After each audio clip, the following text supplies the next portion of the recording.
So guys, pauwi na po ulit ng Vancouver, Canada, si Canadian girl. Yan. Tingnan nyo po ang maletang dala. 3 maleta, sinusuot lang namang damit 3 peraso. Diyos ko. May take out pang sa May take out pang saging Ano yan. ang piling niya? Oh, darling. Dandan. Bigay ni tatay kay Canadian girl. Darling kay Itay. Ayan po, uwi na siya. Ready na ang kanyang mga luggages. Saya. Pero kaming sagi. Yeah. Ano namang na-experience mo sa Pilipinas na pina-experience namin Diyos sa'yo? ko. Brown out. Walang tigil na pagpunta sa patay. Dalawang patay. Diyos ko. At namiesta ako. Namiesta ako araw-araw. Lakad. Yeah. Oo, naglakad ako kada Kusel. Bay hoy, parang naging kaklase namin ng high school ha. Kasama lahat ikaklase namin ng high school. Magaling. Siyempre. Yes. Friendship. Ano siya? Friendly. Friendships. Yun yung kagagautan. Ihatid namin siya mamaya sa Cavite, Rosario. Taga doon kasi siya. And then ang flight niya is, ayan, secret ang flight niya. Iyak na. Ano masasabi mo? Ano masasabi mo? Mahayop kayo! Atag nyo akong apihin! Atag nyo akong utusan! At saka kami, ipinaranas daw sa kanya lang yung pagpunta sa patay. Kung ginawa ako dito na, pumunta tayo sa patay! Pumunta tayo! Diyos ko.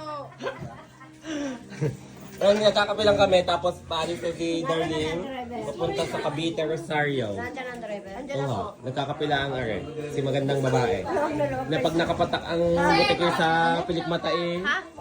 Wala Puso. na. Love na lang kayo sa sakyan. Sumama kayo. Pwede pa iniiklo. Ngayon kakaawa naman pagkatas ng kasiyahan si Ate Des. Wala sa spiral. Nag-iimis na. Fiesta hanggang ngayon. Tapos ang kasiyahan Sabi no. nga na inamin pasok na ako mo. Kami siya ako nang maghuhugas ng mga pinggan. Hindi ako sanay wala. Balik mo ulit kami lahat papasalubungan mo dalawa. Ayan! Tama yan. Ako sila papasalubungan itong mga to. Pinaapi nila mga yan. Ayan! Ibalik ko si Des. Sino may malasakit lang? Si Des at saka si Connie. Si Connie. Si Manuel. Sita guys. Nakakalungkot din naman. Wala din. Dito kayo. Shoutout mo naman si Rosel bago ka umalis. Rosel, maraming salamat sa hospitality. Buti ka pa. May pagmamalasakit sa akin. Ibang tao dito. Wala. Alam mo naman kami hindi nagmamarasakit sa kanya.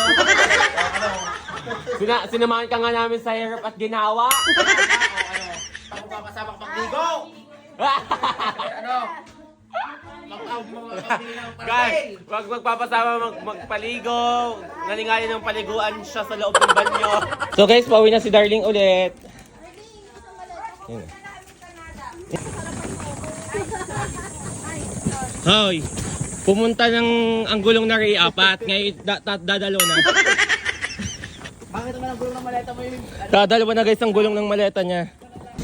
May silot pang baon si Ate Lizette Hindi mo ako binigyan ng silot. Ayun may Jisoo Life ka naman. At saka yung...